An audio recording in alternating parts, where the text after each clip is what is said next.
Hi there, and welcome to the Skylight Books author reading series.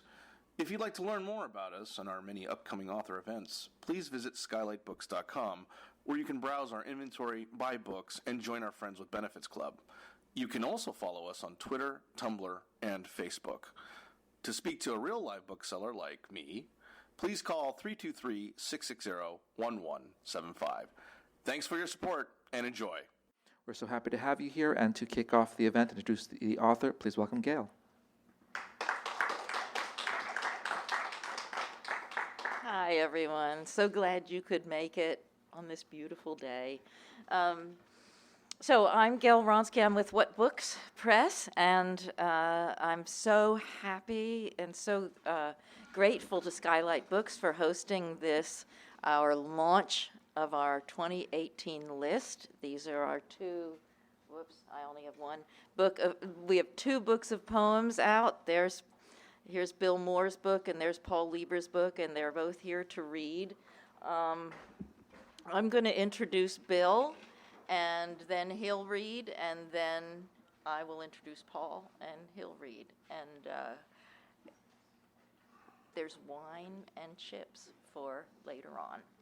Okay, I'm going to read the biography in the book so that I get everything right, so that you know all of the amazing things that Bill Mohr has done. He is a major figure in the landscape of Los Angeles poetry. Wouldn't you say so, Suzanne? Absolutely. Yes.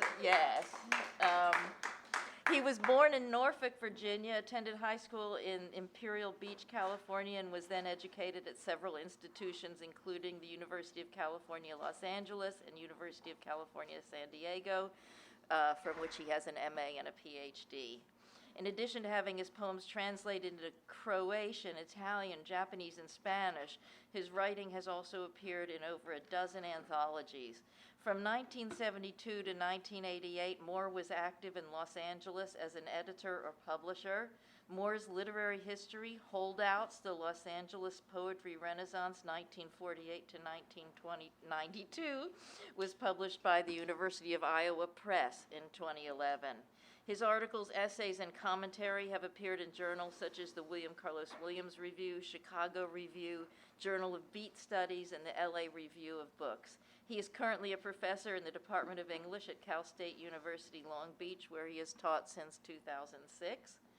Prior to his academic career, Mohr primarily worked for well over 15 years as either a blueprint machine operator or typesetter for weekly newspapers. His poems, you're probably not going to read any of them in Spanish. No, but they are beautiful in English and in Spanish, which is something. I mean, Spanish poems are always beautiful, but his are beautiful in English as well. They are astute, they are wisely observed, and this is a really serious book, something to be reckoned with. Here's Bill Mohr.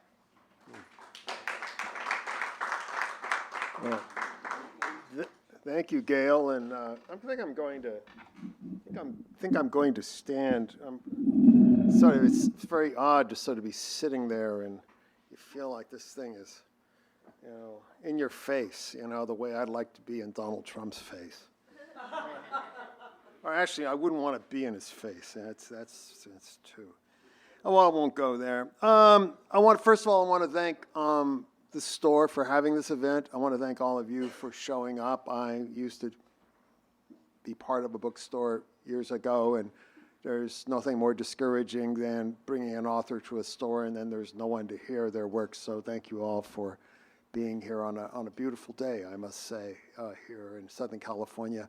I also want to thank the store for stocking my book, Holdouts, back when it came out from the University of Iowa Press. I think they actually sold some copies, which astonished me. So I'm mostly known as an editor and a publisher and a literary historian. This is my first full-length collection of poems to be published in any substantial edition in this country since 1982. A lot of people think, oh, I know Bill Mohr, I know his poetry. Yeah, well, you've read a poem of mine in a magazine or an anthology. But when you think about it, go to your bookshelves and try to find a book of my poems. And that's when people go, oh, yeah, you're right. So, so when a small book of my poems got picked up at Beyond Baroque by a poet from Mexico named Jose Luis Rico Carrillo, is his full name, and he went down to Mexico and told his translator friend Robin Myers that he wanted to translate this book. And it was quite an astonishing email for me when he said, well, would you like your poems translated into Spanish? And so a book came out down in Mexico, and so when Gail and Chuck very kindly asked if I would submit a manuscript for consideration at What Books, I thought, well, they didn't publish all the poems they translated, so what about an edition up here of that book in Mexico? And certainly I am honored to join Gail, by the way, who also has a bilingual edition of her poems that is available. So we're sort of building a little groundswell of support for what is called the Republic of Literature. Huh? Think about that. That's the deep state that really matters, the Republic of Literature. So I'm going to open with a poem that is a favorite of a poet named Lynn McGee, who used to live here in LA. It's called Rules for Building a Labyrinth. Like swimming, don't dig by yourself. Make certain you start in the same direction as your buddy. Don't show off. It's not how much dirt you lift, but where you let it slip off the shovel. Check for blisters. Even when you're finished digging for the day, keep your shovel near. In a moment of weakness, you may need to share an urgent secret. The hole you almost fell into, the whisper that lured you to its edge. A poem for one of the late great poets of Los Angeles, Bob Flanagan. Yeah, indeed. Stunned by tequila from the night before, I remember poking at embers as dawn puffed its mist into a clearing. Bob sang and coughed. Even then, I wondered, how much longer does he have? Every time his body jerked, I winced. I loved his improvised, contaminated genius. Tonight, he's in the hospital again, alone. And this poem is like a waitress who deserves a big tip, half the bill, for telling me it's time to stop drinking coffee and drive over and rescue him, perform the one miracle I'm allowed to in this life, but I'm not, because he's not the one I'm supposed to save. Bob, for those of you who don't know it, died of cystic fibrosis in his early 40s. Average lifespan of people with that disease is about 21 or 22. So to give you an idea of what a miracle it was that he lived as long as he did.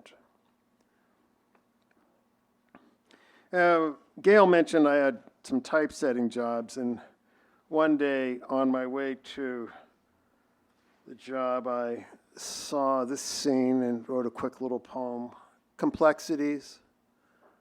A bag of oranges doesn't appear to be heavy, but hold one yourself and count 300 cars driving by.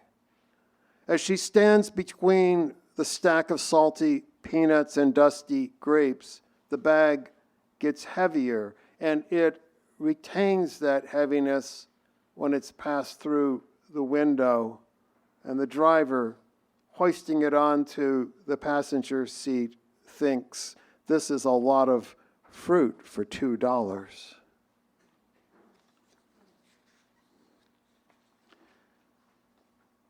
I know you're all trust fund babies, so you probably won't be able to identify with this next poem, but I'm going to read it anyway. It appeared in a magazine that comes out of Norfolk, Virginia.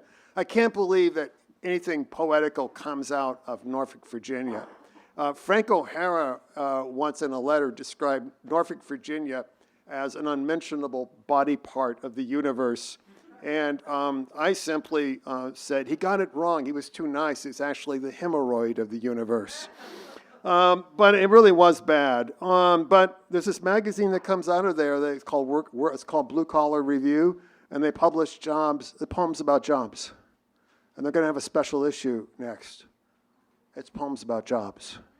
And if you are somebody who wants to write a poem about your job, I recommend you send it there because they're going to have a couple other additional issues about poems about jobs planned for next year and the next decade, etc. You get the idea. Real days off. Since when is not every day accounted for, suppose one is lucky enough to have first pick of days off so that you can claim the Thursday and Friday before Independence Day. And since it falls on a Monday and the job has weekends off, you get a 5-day vacation using only 2 of your allotment. Thursday is for laundry and your eye appointment, and Friday for the brake job on your 15-year-old car. 3 days left until the abyss beckons. A few hours with a beach umbrella on Sunday will suffice for a survival memory.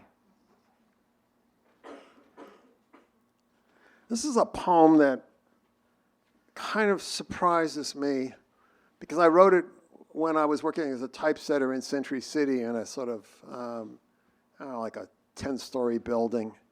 And one day everybody said, hey, look, come over here to this window. And sure enough, there were 3 helicopters coming in, and one of them had President Reagan on it.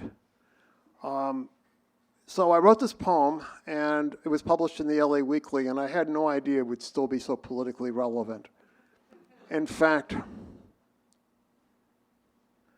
I had the most terrifying vision of how the GPS systems will come to play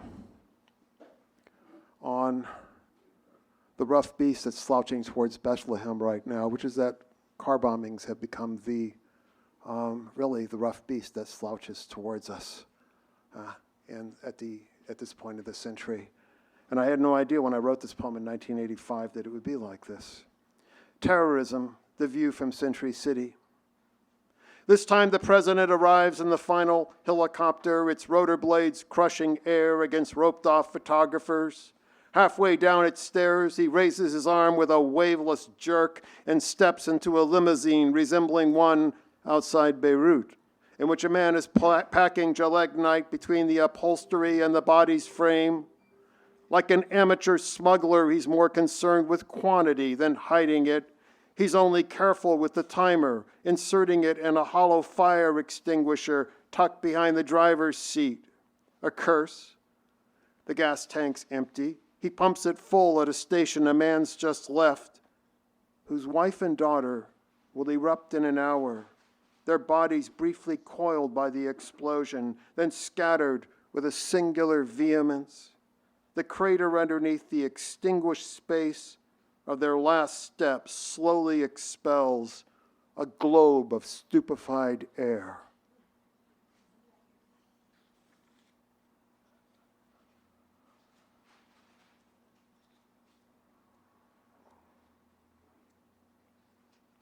The restoration. You never know what people will like from other poems, but just so you know, this is my favorite poem in the book. You cannot grieve for that which snags no name.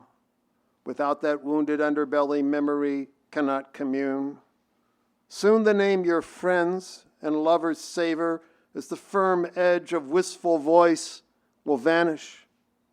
God loves you, say the sermons and the psalms. But he doesn't know my name or yours, any of our names. The grief that he remembers is how no universe can be immortal, not even the one he tried to name, a word that meant the miracle of nothingness.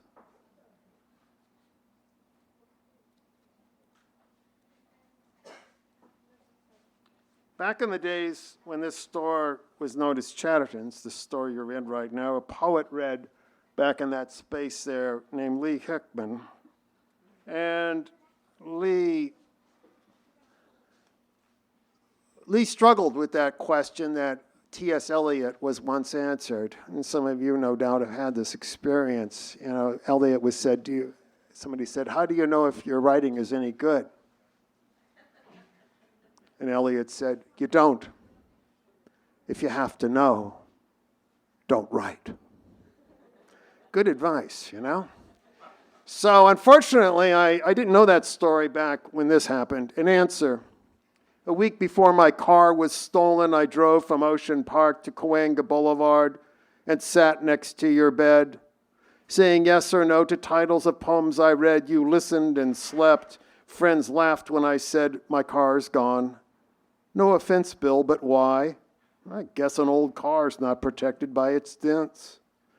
I can take a bus to work, I thought, but how will I visit you again before you die? Luck nudged 2 policemen. I got it back and called. I can come visit. Not today. I don't feel too well. A week after your cremation, you still haven't appeared in a dream. Perhaps you told me all you needed to, but I hoped for a surprise. Yesterday, a parking ticket notice puzzled me until I saw the date. Oh, that's when my car was stolen. Well, it was only 8 blocks away, but how was I to know it was that close? 1:02 a.m., you called me. By chance, I was up, reading, sitting on my mattress on the floor. When the phone rang, I stared at it. It rang again. Hello? Is my writing any good at all? You blurted. I comforted you, soothing your uncertainties with mine. You'll never ask me that again. You know the answer now, and it may not be the one any of us expect. So I'm going to wrap up this poem, although I would urge all of you to read, if you have a chance, to read a poem in this book on page 116 that I wrote back in 2011. It's called The Ghoul Convention. And I had no idea that it would describe certain political happenings a few years later. But,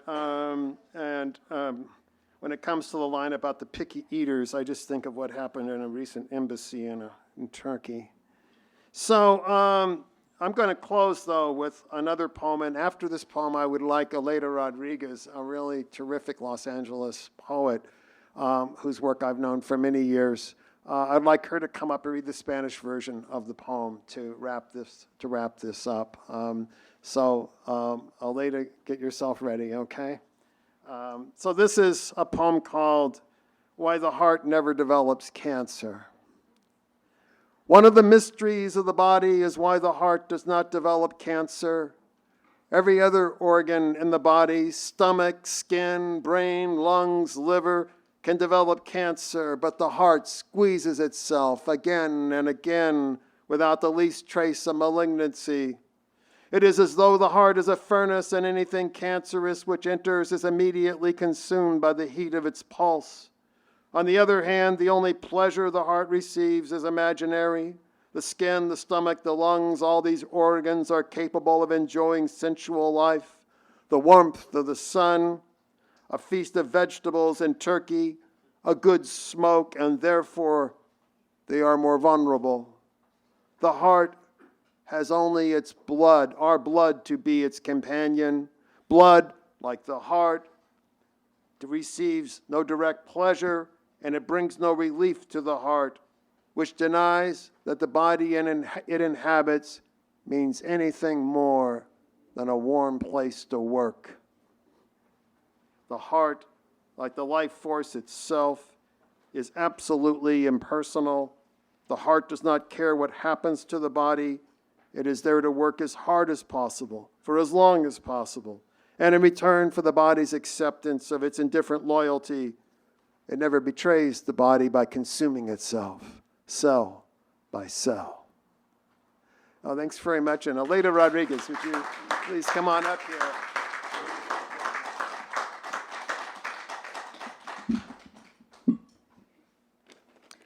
¿Por qué no le da cáncer al corazón? Uno de los misterios del cuerpo es por qué al corazón no le da cáncer. Cualquier otro órgano del cuerpo, el estómago, la piel, el cerebro, los pulmones, el hígado, desarrolla cáncer. Pero el corazón se exprime una y otra vez sin el menor rastro de malignidad. Es como si el corazón fuera un horno y el calor de su pulso consumiera todo lo carcinógeno al entrar. I'm sorry, I was moved there.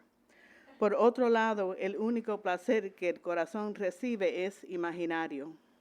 La piel, el estómago, los pulmones, todos esos órganos son capaces de disfrutar la vida sensual. El calor del sol, un festín de pavo y vegetales, una buena bocanada de humo. Y, por lo tanto, son más vulnerables. El corazón solo tiene por compañera a la sangre. La sangre, como el corazón, no recibe placer directo y no brinda alivio al corazón.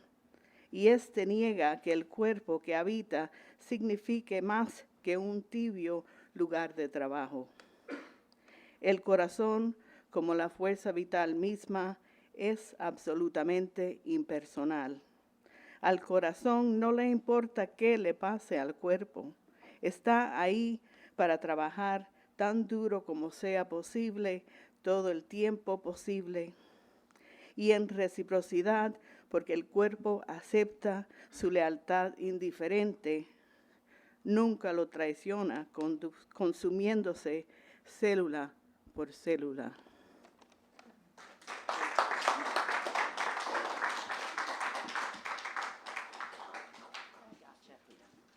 Okay. The Headwaters of Nirvana. Another hand for Bill Mohr, please. That was just a wonderful reading. Please buy the book. That's why we're in a bookstore, so you can buy the book. Our next reader, our next poet is Paul Lieber, who is someone I've known for as long as I've been alive, it feels like. I've known him for so long. I've known him almost as long as I've known Chuck, which is forever. And who knew he would turn out to be a poet? When I knew him, he was an actor. He's still an actor, but he's a poet now as well. Paul Lieber's collection, Chemical Tendencies, was a finalist in the MSR Poetry Contest. He also received an honorable mention in the Allen Ginsberg Contest. Nominated for 2 Pushcart Prizes, Paul's poems have appeared in many journals and anthologies. He produces and hosts Why Poetry on KPFK, which many of us have been on, and is a wonderful show in LA and Santa Barbara. Guests have included poet laureates, National Book Award winners, and many known and lesser-known poets. Paul works as an actor and has performed on and off Broadway and in numerous films and TV shows. He has worked as an adjunct professor in creative writing at Loyola Marymount University and is a facilitator at the Poetry Workshop at Beyond Baroque in Los Angeles. His poems range widely in subject matter. You will find pizzas and iPads and all kinds of things in these poems. But in this book in particular, there is always the ocean. There's always, you feel the presence of the ocean throughout this book, and it's an ominous presence, and it's a wonderful presence. I love what Paul does with the ocean. Paul Lieber.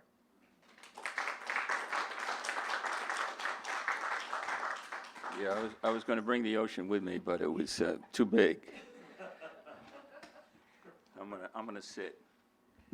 Thank you, Bill. That was great. I didn't know you. I didn't know that you could. The heart was not vulnerable to cancer. Gives me some reassurance. So anyway, I'd like to start with a poem by Wisława Szymborska. Just because it's hopeful. It's hopeful. And it also it also has to do with what a lot of you guys do, and girls. And as long as the woman from Rijksmuseum, in painted silence and concentration, day after day, pours milk from the jug to the bowl, the world does not deserve the end of the world. So that's kind of optimistic, isn't it? Let me. I have the order in here. The order is going to be haphazard. I just read that Godard says every film should have a beginning, a middle, and an end, but not necessarily in that order. So I'm going to skip around on this thing. Okay, so this first one, actually sitting is not as easy as I thought it would be. You know, in acting, I've written a lot of poems about plays, and somehow they all tend up to be very petty. You know, it says a lot about me. This one's called Problem on Stage. She says, move forward, not side to side. Stand straight, I'll come to you. And I ask, how about when I kiss your neck? And she answers, just bend, as long as you're lower. The next day I receive a note from the stage manager to keep my mouth closed when I kiss her. Although I thought it was, but I might have moved from side to side. The word from another producer is she's really upset and that this producer is being pressured by the other producer for me to keep my mouth closed. But this actress has always been difficult, and when she pulls away from the osculation scene out of loyalty to my wife, although in the scene before my wife says it's okay for us to make love, when she breaks away, I lean on the counter and wait for her next line, which is marinating in her stomach area, spiraling up her esophagus as it churns and churns, and by the time sounds form words and they are released from her open lips, they've lost all logic, all semblance of meaning.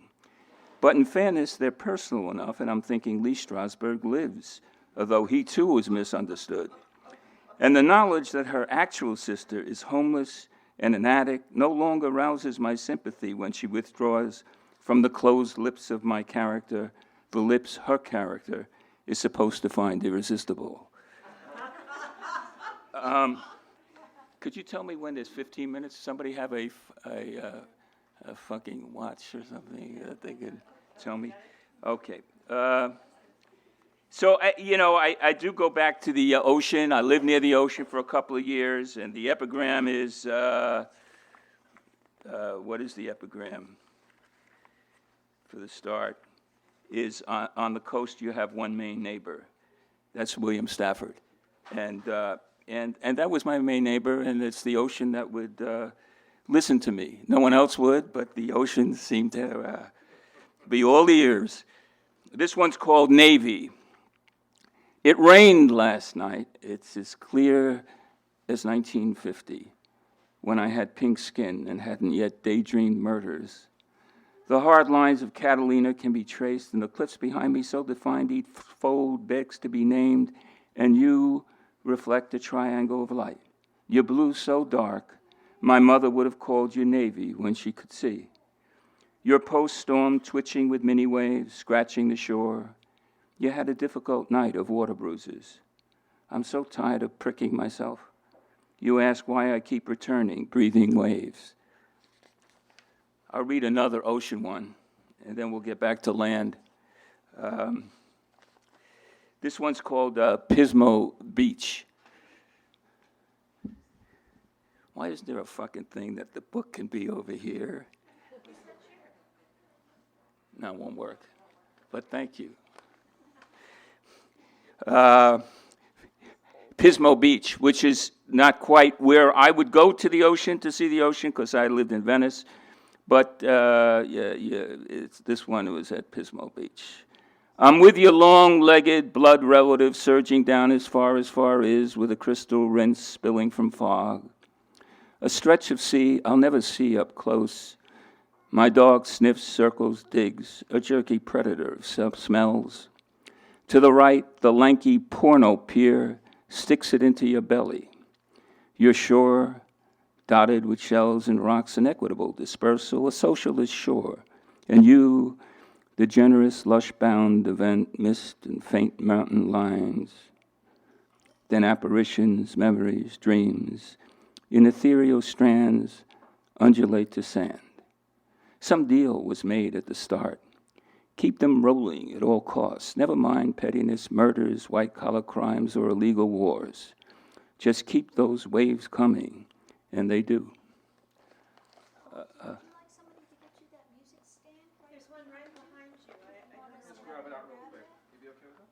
Yeah, that'd be great. But this doesn't count as part of my time, does it? You're going to stop the watch? Okay, where are we now? You're all in a hurry. Oh, fuck you. You're here for 15 more fucking minutes. Let's see.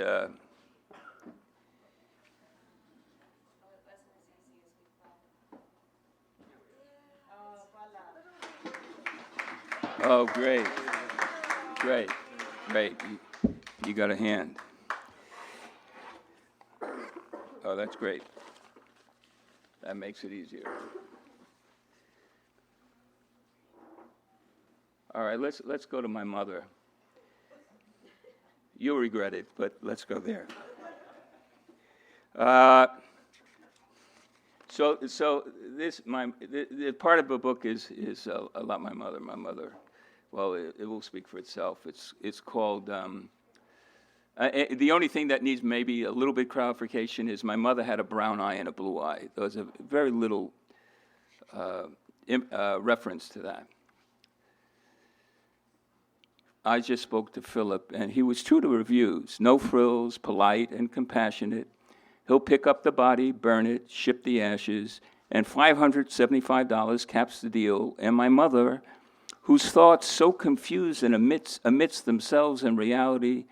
But isn't that true for all of us? But not Philip, who offers his rehearsed, simple style. His phone picks up messages 24 hours, and I, the soon-to-be grieving son, or you, the grieving whomever, don't have to think, just charge it to MasterCard, and the ashes will arrive 7 to 10 days later.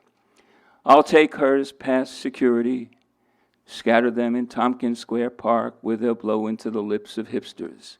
The dot-com crowd might get a taste across the bustling Lower East Side that no longer exists except in burnt and buried memories. Someone once told me all codes are the result of a loss as I burn through a dozen tissues. And what's the remedy? Cry, cry for the one you can barely listen to, for conversations you never had, for impossibilities, paranoia, persecution, and all the anti-Semitism that found her sharp jaw, brown eye and blue, cream skin, her frail and voluptuous body, and for all the hidden mics that couldn't trace her whispers. I'm going to read another mother phone, I think, 56. Tell me when I'm 15 minutes in. Whoever volunteered. Okay. My mother whispers, why are they clapping? She longs to speak Yiddish, so I listen as if I understand why she feels responsible for her daughter's death. Guttural sounds. Mom yearns to join the fatalities of car wrecks, heart attacks, or domestic accidents, but for now hangs out with the living. It's Wednesday, so the crooner entertains. She's transported, sways like a fish to the downbeat, flattened and pale, she finds the melody. It's a testament to the life of Fly Me to the Moon. The crooner has enough for lunch, and blood circulates for another afternoon. Mom's fingers remember Till There Was You as she plays the piano, but recoils from applause as if there is danger, as if someone might notice the length of her nose, the morbidity under her skin cream. All right. Let's go to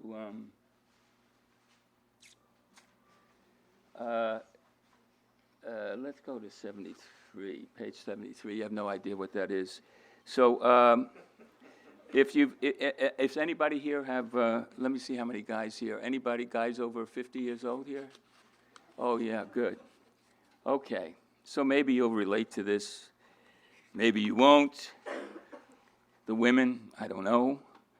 But it's called Encounter at the Market. Ed is less his prostate, unnoticeable from this point of view, while prostates disappear like tonsils in the 50s. Dave's is gone, Brian's soon to be, Chuck's is under surveillance, and mine age-appropriately enlarged. We look through our prostate lens at the map of urinals, Starbucks on Wilshire, Whole Foods on National, while the empty coffee cup waits graciously on the dashboard. There goes Alan off a prostate cliff as Chris drowns under 4 trickles of urine. I inhale deeply, balancing between the here and hereafter, between a doctor's pronouncement and saw palmetto capsules. Ed says if he knew how long sex would be out, although none of those important nerve endings were tampered with, he would have opted for radiation instead. And I can't help but visualize him and his wife, or is it the girl in the aisle whom he refers to, as his eyes follow her past pasta and dried fruit, shrunken apricots and mangoes, withering alongside linguine before it's boiled, still stiff and on sale for half price.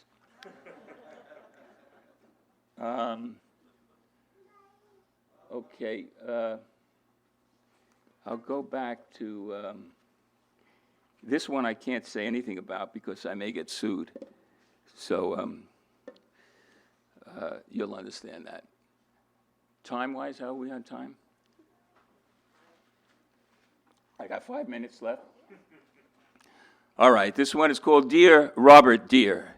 So Robert calls after his interview on TV, where he never laments the death of his wife, the one he was accused of killing, and spent a year in the hole waiting for trial. So he wants to know how he came across. And of course, I'm on the spot because I love the murderer in him and me and all the motorcycle rage within us, but don't agree with actual murder. And he came across, well, as an amalgam of Jackson Pollock, Charles Manson, and Norman Mailer. And who was she anyway? Certainly more than the morose-looking flab eyes who was on her 10th scam marriage. So I tell him he was refreshingly authentic, always charms, with rawness, talent, and leather vulnerability as unrepressed souls can. A wounded instigator, neglected to the core, left with a brand of honesty. And yes, you came across as a possible killer or a likely victim, but always a cherished love object. And yes, we can love the murderer. He considers my response, covering so many tender bases, and decides we ought to work on that David Rabe scene we talked about, the one we're too old for, but emotionally right, where 2 guys stab their arms with needles to prove their love for the same girl. All right, let me just do... we got about 3 minutes left now, right? All right. So there's another book that I'm working on, and it's there's a book, Anarchy, Protest, and Rebellion, which is a book of photographs, and the photographs have just acted as prompts for me. I've looked at the photographs, and they're basically from the Village Voice, which is now gone, and they've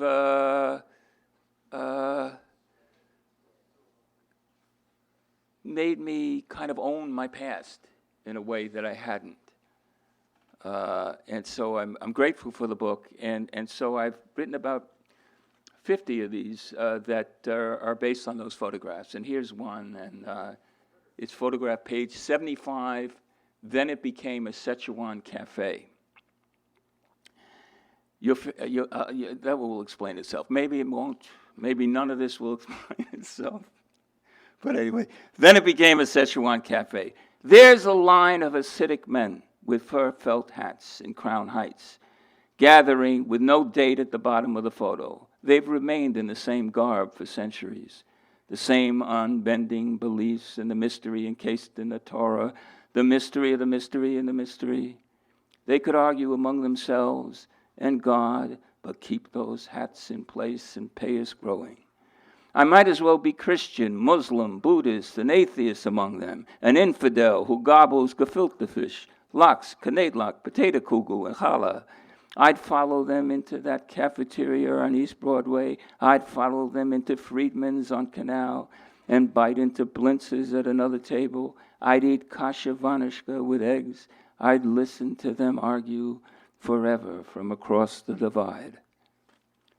Okay, I guess that's, what? You got one more? I got one more? Sure. All right, I'll do this one. It takes about an hour and a half to read this one, but being I got the okay from the Queen, I guess I can go. And you guys have nothing else to do you, really? Except that fucker in the back there.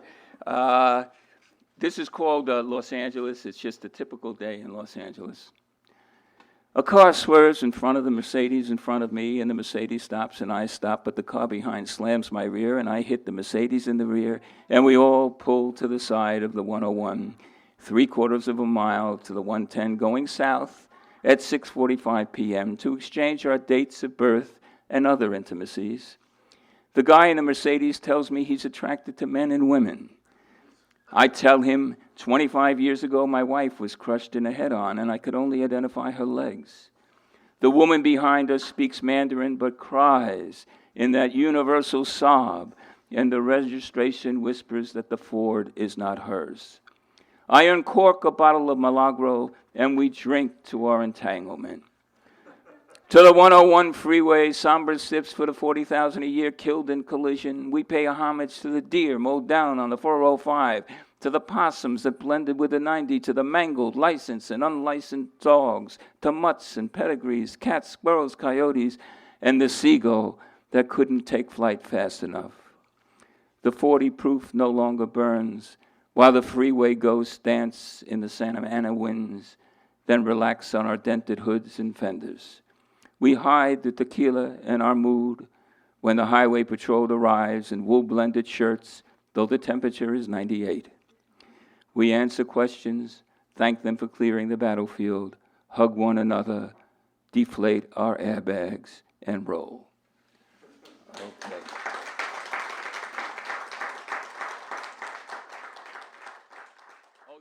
You've been listening to the Skylight Books author reading series. Don't forget, you can listen to this and all of our other great podcasts at skylightbooks.com. Thanks again for stopping by, and we hope to see you soon.